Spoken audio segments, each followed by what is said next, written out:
자, 성경 말씀 에베소서, 신약 성경 에베소서 3장 보도록 하겠습니다.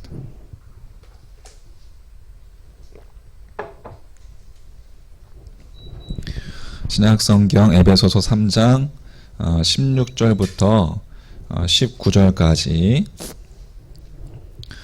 에베소서 3장 16절부터 19절까지 한번 같이 우리 한 목소리로 읽어보도록 하겠습니다. 준비 시작. 이러므로 3장 16절 자, 준비 시작.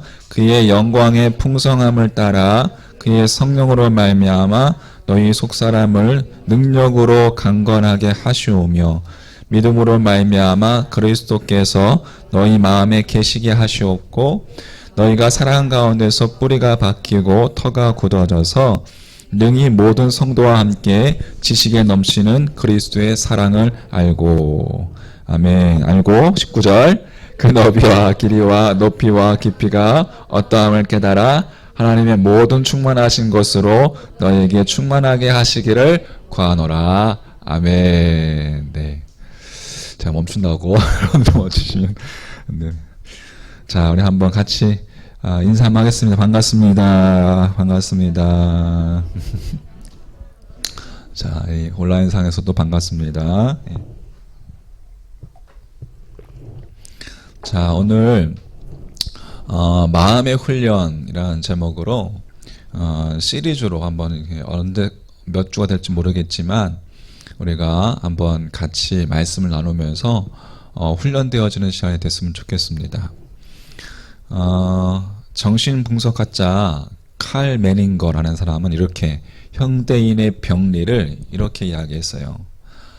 죄인은 많은데 죄의식은 없는 것. 죄인은 많은데 죄의식은 없는 것. 그렇게 여러분 현대인의 모습을 규정하고 있습니다. 로마서 여러분 1장 28절부터 31절에 보면 우리가 잘 아시다시피 우리의 죄된 모습에 대해서 그렇게 성경은 말씀해 주고 있어요. 제가 한번 읽어드리면 사람들이 하나님을 인정하기를 싫어함으로, 오늘날 우리들의 모습이죠. 이 시대의 모습이죠. 사람들이 하나님을 인정하기를 싫어함으로 하나님께서는 사람들을 해서는 안 될 일들을 하게 타락한 마음 자리에 내버려 두셨습니다. 어찌 보면 그냥 내버려 두는 것이 어떻게 보면 여러분 징벌일 수 있고 재앙일 수 있습니다. 사람들은 온갖 불의와 악행과 탐욕과 악의로 가득 차 있으며 악의로 가득 차 있으며, 지금 이 시대를 여러분 앵그리 시대라고 하죠. 앵그리 시대. 다들 아주 화가 나 있습니다. 악의가 가득 차 있으며 시기, 또 살의, 분쟁, 살인은 뭐예요? 막 죽이고자 하는 분쟁과 사기와 또 적의로 가득 차 있으며 수군거리는 자요, 중상하는 자요, 하나님을 미워하는 자요, 불손한 자요, 오만한 자요, 자랑하는 자요, 악을 꾸미는 모략꾼이요. 이 시대를 보면 극단적으로 치우쳐 있는 것을 볼 수가 있죠. 정치를 보더라도 매우 극단적으로 그렇게 다 치우쳐 있습니다. 부모를 거역하는 자요, 우매한 자요, 신의가 없는 자요, 무정한 자요, 무자비한 자입니다. 정말 로마서 1장 28절부터 31절 말씀이 오늘날 우리들의 모습을 정확하게 표현하고 있습니다. 이 말씀의 관점에서 보면 죄인이 여러분 많은 정도가 아니라 죄인 아닌 사람이 없습니다. 그만큼 여러분 말씀놀이를 정확하게 지적해주고 있습니다. 그런데 죄의식은, 죄는 많은데 죄의식은 점점 더 희미해져 가고 있는 것을 우리가 보게 됩니다. 여러분 신약성경 마태복음에 보면 주님께서 우리들의 그 내면의 문제에 대해서 말씀하시는 것에 대해서 기록하고 있습니다. 마태복음 15장 11절 말씀에 보면 입으로 들어가는 것이 사람을 더럽게 하는 것이 아니라 입에서 나오는 것이 그 사람을 더럽게 한다라고 이렇게 말씀하고 있어요. 그 무슨 이야기예요? 입에서 나오는 것, 다시 말해서 우리의 마음에서 나오는 것이 그 사람을 더럽게 한다는 것이죠. 18절 마태복음 15장 18절에 입에서 나오는 것들은 마음에서 나오나니 이것이야말로 사람을 더럽게 하느니라. 예수님께서도 매우 정확하게 우리 인간의 모습에 대해서 그렇게 정확하게 기록하고 있습니다. 당시 바리새인들과 서기관들은 이 마음의 문제, 그것을 중요하게 여기지 않았어요. 그래서 눈에 보이는 외적인 것으로 자신들의 신앙을, 자신들의 하나님을 향한 그 신앙을 포장했습니다. 포장해서 믿어왔어요. 그런데 예수님께서 그것을 문제 삼으신 거예요. 바리새인들과 서기관들의 그것을 꼬집으신 거예요. 왜냐하면 단순한 문제가 아니기 때문에 그렇습니다. 마음의 문제는 단순한 문제가 아니라 마음에서 나오는 것, 즉 그 마음 안에 있는 것이 문제였기 때문입니다. 마음에서 나오는 것이 여러분 사람을 파괴하고 사람 자체를 파괴하고 있었기 때문에, 그래서 여러분 이것은 단순한 문제가 아니기 때문에 주님께서 그것을 꼬집으신 거예요. 우리는 겉모습을 중요하게 여깁니다. 그죠? 잘 나왔어요? 아침에 새벽에 나올 때 머리 감고 이렇게 가서 조금 누워 있어서 머리가 이렇게 눌렸어요. 약간. 겉모습을 참 중요하게 여깁니다. 우리는. 반면에 우리는 우리 안에 있는 내면을 잘 들여다보지 못합니다. 사실상 여러분 모든 문제들은 내면상의 문제입니다. 이렇게 보이고자 하는 마음도 내면에 있는 약한 모습이 있기 때문에 그런 거예요.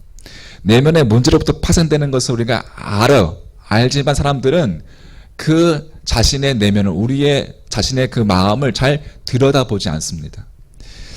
어찌 보면 여러분 코로나가 우리로 하여금 가만히 있게 했죠. 여러분 가만히 있어서 가만히 자신의 안을 들여다보는 시간을 갖도록 만들어 버렸습니다. 자이든 타이든 이제는 언택트 시대, 그죠? 우리가 비대면 뭐예요?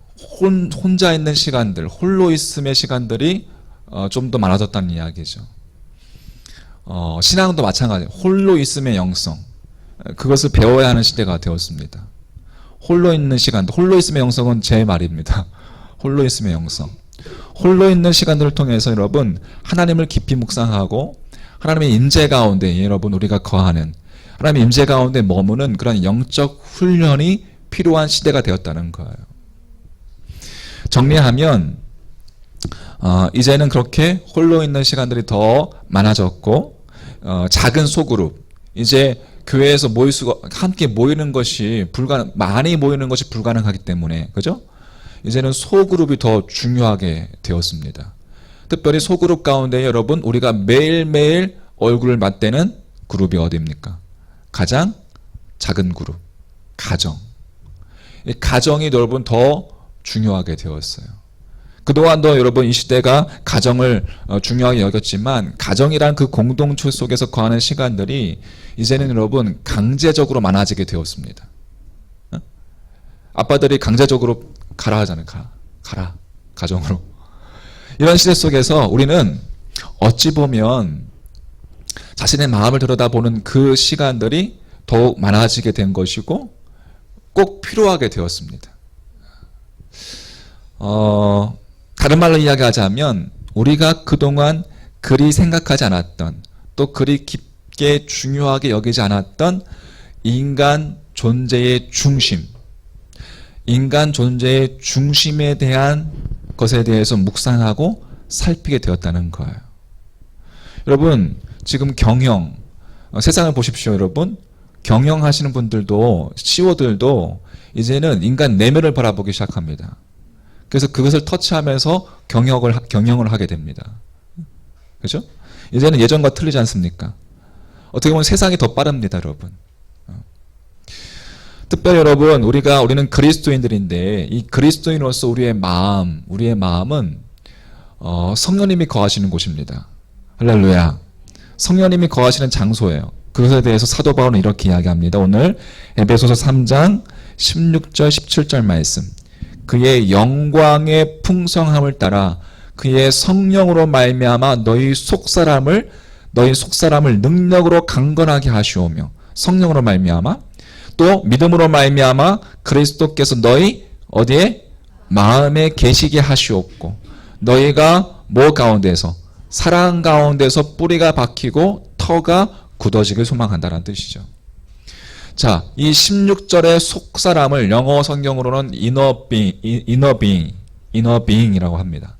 그러니까 이것은 그 다음 17절 말씀의 마음과 같은 개념이에요.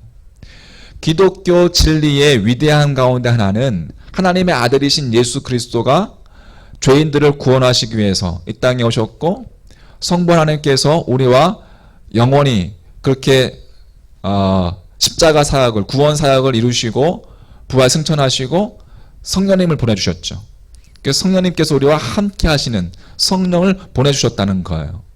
성령님께서 우리 가운데 오셨다는 것은 여러분 대단히 중요한 사건입니다.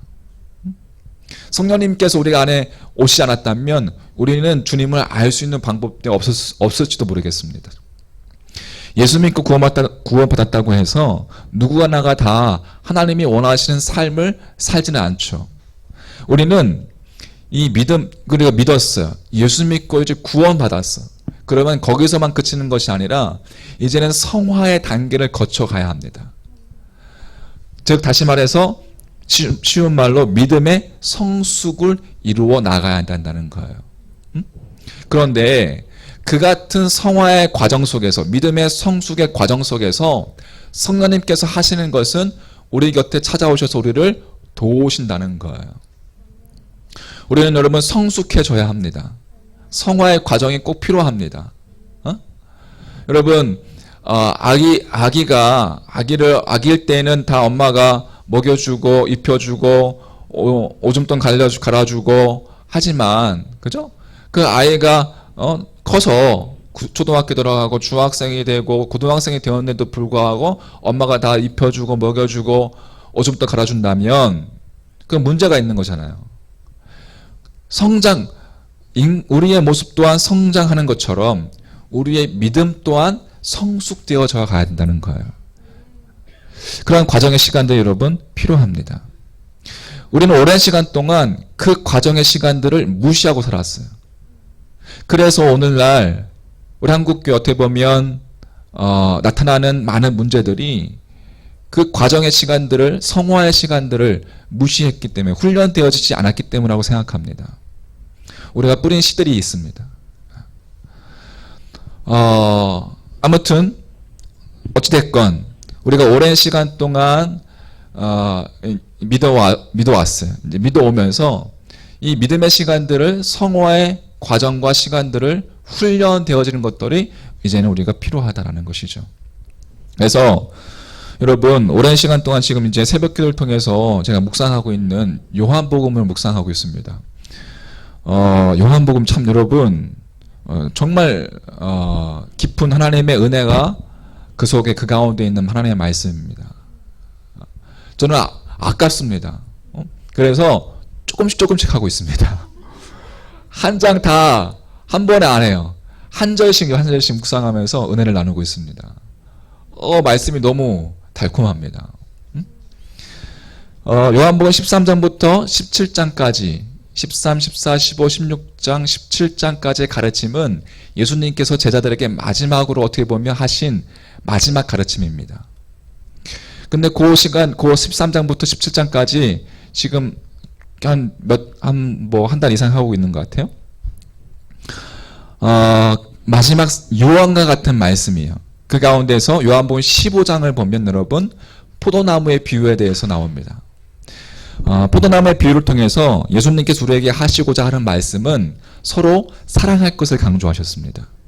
자, 요한복음 15장 한번 펴볼까요? 자, 요한복음 15장 12절 말씀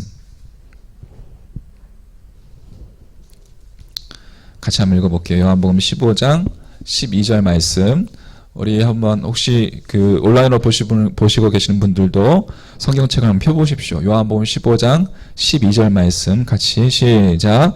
내 계명은 곧 내가 너희를 사랑한 것 같이 너희도 서로 사랑하는 이것이니라. 아멘. 네. 요한복음 15장이 포도나무의 비유인데 그것을 통해서 주님께서 우리가 말씀하시고자 하는 것은 서로 사랑할 것을 강조하셨습니다. 그리고 서로 사랑하기 위해서는 우리가 그분의 사랑 안에 거해야 한다라고 말씀하고 계셔요. 자, 9절 말씀 보세요. 9절 말씀 같이 시작. 아버지께서 나를 사랑하신 것 같이 나도 너희를 사랑하였으니 나의 사랑 안에 거하라. 아멘. 네.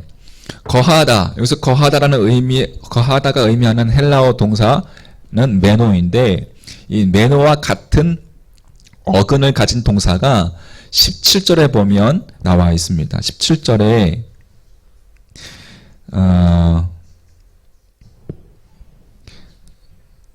17절에 내가 이것을 너에게 명하면 너희로 서로 사랑하게 하려 함이라. 네. 그 말씀과 더불어서, 그 말씀이 아니에요. 여러분, 14장에 보십시오. 15장 17절이 아니라 14장 17절. 그 서로 거하다라는 의미, 거하다라는 동사 메노가 17절에 보면, 14장 17절에 보면, 같이 한번 읽어볼까요? 17절 시작. 그는 진리의 영이라 세상은 능히 그를 받지 못하나니 이는 그를 보지도 못하고 알지도 못함이라. 그러나 너희는 그를 아나니 그는 너희와 함께 거하심이요 또 너희 속에 계시겠습니다. 아멘. 진리의 영이신 성령님께서 너희와 함께 거하신다. 그리고 너희 속에 계시겠다라는 구절이 사용되고 있는데, 즉 아까 이야기했던 나의 사랑 안에서 거하라는 그 예수님의 초대와 그는 진리의 영이라 너희 속에 거하심이요 라는 성령이 우리 안에 거할 것이라는 이 두 구절, 예수님의 초대와 성령님이 우리 가운데 거하시겠다는 이 두 구절 사이에 우리에게 말씀하시고자 하는 예수님의 유언과 같은 메시지가 있다는 것입니다. 즉 예수님은 우리에게 나의 사랑 안에 거하라, 다른 말로 서로 사랑해라, 서로 사랑하라 라고 간곡히 말씀하셨지만 사실 여러분, 우리가 서로 사랑할 수 있을까요? 인간의 힘으로는 불가능합니다. 우리가 흉내를 낼 수 있어요. 사실 인간의 연약함 때문에 제자들이 주님의 말씀에 주님께서는 순종하지 못할 것을 미리 알고 계셨습니다. 그들이 너무나도 연약해서 그들이 사랑한다라고 고백했지만 주님이 나의 구세주이시고 내가 주님이 어디로 가든지 나는 주님을 따르겠습니다라고 고백했지만 이제 얼마 몇 시간 후에 십자가에 달려 돌아가셨을 때에 그 제자들이 다 주님을 배신하고 떠난다는 것을, 배신하고 떠나버릴 것에 대해서 주님은 미리 알고 계셨습니다. 인간의 연약함에 대해서, 인간의 결핍에 대해서 말은 그렇게 고백했지만 그들은 그렇게 하지 못했습니다. 우리도 가능할까요? 아니요. 우리도 불가능합니다. 다른 말로 무슨 이야기입니까? 여러분, 인간의 능력으로는 사랑할 수 없다라는 거예요. 그러니까 인간의 자기 중심성으로 인해서 이타적인 존재가 되어야 되는데 우리는 서로 자기 중심성으로 인해서 서로 사랑하지 못한다는 거예요. 이것이 인간의 한계성이고 인간의 결핍. 그 결핍을 무엇보다 잘 아셨던 주님께서 그래서 15장에서 서로 사랑하라 라고 말하는 것보다 먼저 14장에서 제자들의 그 연약함을 도우실 성령을 보내줄 것을 약속하셨던 거예요. 14장 20절 말씀 같이 14장 20절 시작. 그날에는 내가 아버지 안에 너희가 내 안에 내가 너희 안에 있는 것을 너희가 알리라. 그날이라는 것은 오순절에 성령이 임한 그날 이후를 말합니다. 즉 이미 우리 가운데 계시는 그 성령님을 우리는 경험해야 한다는 거예요. 오순절을 통해서 이제 이미 성령님께서 오셨죠. 그리고 그 도우시는 성령 안에서 우리가 우리의 한계를 극복할 수 있는 것인데 그 도우시는 성령 안에서 서로 사랑하라. 다시 말해서 자기 중심성에서 이제는 벗어나서 우리가 이타적인 삶을 살아갈 수 있게 된 거예요. 누구의 이름으로? 성령님의 힘으로, 성령의 능력으로, 성령이 우리 가운데 거하심으로. 우리는 할 수 없지만 성령이 도우심으로 우리가 서로 사랑할 수 있는 공동체가 되었다는 거예요. 그러므로 무엇보다도 여러분, 우리 교회 공동체 안에는 뭐가 가득해야 합니까? 성령님이 가득해요. 성령 충만함이 있어요. 할렐루야. 성령 충만함 가운데 거할 때 서로 사랑할 수 있기 때문에 그렇습니다. 우리 교회의 정체성이죠. 서로 사랑하는 공동체. 세 번째, 기억하실런지 모르겠어요. 고로 기독교적인 관점에서 여러분, 이웃사랑, 사람 사랑은 나에게서 나오는 게 아닙니다. 내가 할 수 있는 게 아니라 하나님의 그 사랑이 나를 지나서 표현되는 것이지, 하나님의 사랑이 성령의 도우심으로 나를 지나서 쓰루움이 나를 지나서 표현되는 거예요.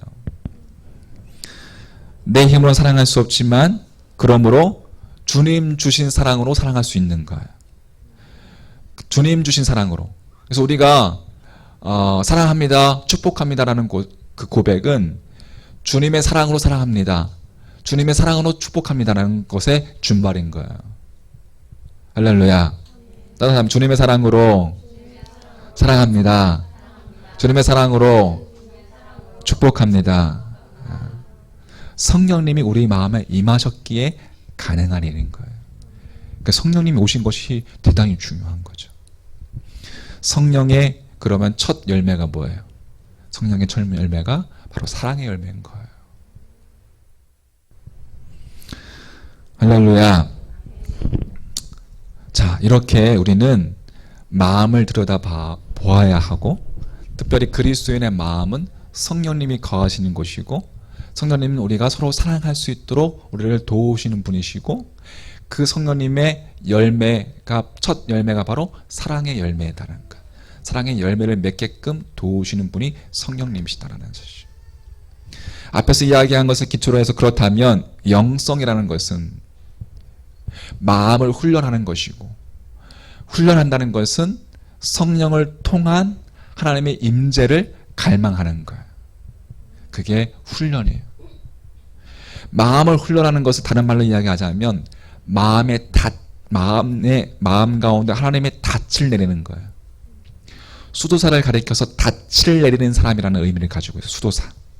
그러니까 우리가 아무리 큰 배라도 여러분, 이렇게 비가 막 오고 이렇게 폭풍우가 몰아치면 흔들거잖아요. 그럼 어떻게? 정박하는 배들은 어떻게 되어 있어요? 닻을 깊이 내리잖아요. 그게 정박하는 거잖아요. 그렇게 닻을 깊이 내릴 때에 흔들리지 않고 그 심한 폭풍우 가운데서도 견딜 수 있는 것이죠. 닻을 내려서 든든하게 고정시키는 것. 마찬가지로 마음을 훈련한다는 것은 하나님께 우리의 마음의 닻을 하나님께 내린다는 거예요. 하나님의 그 깊은 마음의 심해에 우리의 마음의 닻을 내리는 거예요. 하나님께 고정시키는 거예요. 그게 마음을 훈련시키는 거예요. 할렐루야. 어떠한 상황 속에서, 어떠한 폭풍 가운데서도, 어떠한 고난 속에서도, 어떠한 고통 속에서도, 근심과 걱정 속에서도 그 존재의 중심인 우리의 마음의 닻을 하나님께 내리면 성령의 임재를 통해서 하나님의 임재 가운데 흔들리지 않는 고요함과 거룩을 추구하는 삶을 살 수 있게 되는 것이요. 그게 마음의 훈련입니다. 아우구스티누스는 이렇게 이야기했어요. 하나님은 갈망받기를 갈망하신다. 우리의 영혼이 한 가지만을 갈망하는 것이라면 하나님의 임재를 갈망하는 것이다. 하나님의 임재를 갈망하는 것이다. 물론 이것은 여러분 결코 쉬운 것은 아닙니다. 이제 앞으로 이러한 성화의 과정에 대해서 이제 살펴볼 거예요. 다음 시간에서 살펴볼 텐데, 우리는 구원받은 후 그 거룩한 삶을 추구하며 성숙되어 감으로 말미암아 예수 그리스도를 온전히 닮아가는 이제 그리스도인의 완전에 이르러야 합니다. 성화의 과정 가운데 여러분, 특별히 이제 동방종교회에 대한 이야기를 좀 할 텐데, 동방종교회는 여러분 소아시아 가운데 포함한 이 지금의 동유럽 지역에서 발상해서 성장한 교단입니다. 우리 개신교에게는 약간 생소하죠.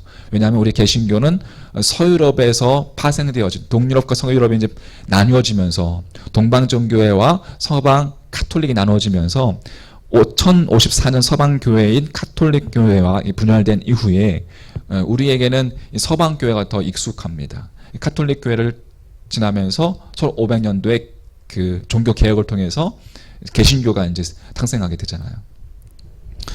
하지만 그래서 그 나누어졌을 때 그 동방 종교회, 그들의 영성의 신학적인 영성의 깊이, 요즘에 영성 신학에 대해서 우리가 관심이 커지고 있는데 그 영성 신학적 전통은 오늘날 커지고 있는데 그 동방 종교의 여러 가지 특징들을 통해서 우리가 살펴보고자 합니다. 잘 보존되어 있어요. 그런 영성 신학적인 전통들이 동방 종교에는 잘 보존되어 있습니다. 왜냐하면 동방 종교는 세 가지 특징을 가지고 있습니다. 그냥 여러분 맛배기로, 그러니까 동방 종교에 이제 소아시아 지역이기 때문에 지리적으로 그 당시 사도들이 활동했던 지역이 바로 소아시아 지역입니다. 그래서 그 소아시아를 뿌리를 두고 있다는 사실, 그것이 동방 종교의 첫 번째 특징이고, 두 번째는 이제 그 동방 종교의 교단적인 전통으로 이제 새로운 신학에 대한 탐구보다는, 어떤 개혁적인 새로운 신학에 대한 탐구보다는 그들이 초대교회로부터 흘러나왔던 시간이 지나면서 생겨났던 파생되었던 교부들, 그 교부들의 가르침을 잘 계승해 왔다는 특징을 가지고 있습니다. 그리고 세 번째는 하나님과의 연합에 이르는 영성 훈련의 이 길이 단일하다라는 사실을 가지고 있어요. 서방 교회의 영성가들은 비교적 다양하게 여러 가지의 다양한 모습으로 영성 훈련들을 해왔습니다. 그리고 반면에 동방 종교회는 마음의 기도라는 그 단일한 방법을 가지고 영성 훈련을 해왔던 거예요. 쉽게 해서 여러분 수도원 영성이라고 생각하시면 됩니다. 교부들의 가르침, 수도원 영성, 사막의 영성, 광야의 영성, 거죠. 오늘날 필요한 영성, 홀로 있음의 영성. 여러분 광야에서, 수도원에서 뭐 하겠어요? 여러 사람들 같이 수도 생활을 하지만 하나님과 단독자로서의 만나는 그 수도의 시간들, 그게 바로 홀로 있는 시간들이거든요. 그러니까 오늘날 필요한 홀로 있음의 영성을 우리가 알고자 한다면 그 동방 종교의 그들의 수도사들의 영성 훈련을 우리가 알면 우리가 그것을 우리도 함께 적용시키면서 현대에 맞게끔 적용시키면서 훈련받을 수 있다는 사실이죠. 그래서 우리가 다루고자 합니다. 그래서 앞으로 우리 어머니 기도에서 여러분 좀 더 관심 있으신 분들은 김수천 교수님이 쓰신 침묵기도의 삶, 침묵기도의 삶, 이제 침묵기도, 요즘에 새로 나온 개정판은 침묵기도 나와 있어요. 그 책을 사셔서 공부하셔도 괜찮습니다. 이제 그 신학적인 내용들은 어머니 기도에서 다룰 수 없기 때문에 나중에 이제 북 모임이라든지 이런 것을 통해서 우리가 함께 하고자 합니다. 어머니 기도에서는 이제 실제적인 적용 부분에 대해서, 침묵 기도의 적용 부분에 대해서 오늘날 우리 통성 기도와 또 오늘날 우리가 교회에서 일방적으로 해왔던 그런 많은 훈련들과 접목시켜서 큐티라든지 큐티와 침묵 기도라든지 이런 통성 기도와 침묵 기도 이런 것들 적용시키는 부분에 대해서 어머니 기도에서 다루고자 합니다. 그렇게 여러분 관심 가져주시고요. 함께 훈련되어지는 그런 시간이 됐으면 좋겠습니다. 할렐루야. 오늘 에베소서 3장 말씀 우리 다시 한번 같이 읽어보고 마무리하도록 하겠습니다. 에베소서 3장 16절, 17절부터 16절부터 19절까지 다시 한번 읽어볼게요. 천천히 같이. 자, 시작. 그의 영광의 풍성함을 따라 그의 성령으로 말미암아 너희 속사람을 능력으로 강건하게 하시오며 믿음으로 말미암아 그리스도께서 너희 마음에 계시게 하시옵고 너희가 사랑 가운데서 뿌리가 박히고 터가 굳어져서 능히 모든 성도와 함께 지식에 넘치는 그리스도의 사랑을 알고 그 너비와 길이와 높이와 깊이가 어떠함을 깨달아 하나님의 모든 충만하신 것으로 너희에게 충만하게 하시기를 구하노라. 아멘. 아멘. 아멘. 이 바울의 이 고백이 여러분 실제화 되어지는 또 경험되어지는 귀한 말씀이 되기를 주의 이름으로 간절히 축원합니다.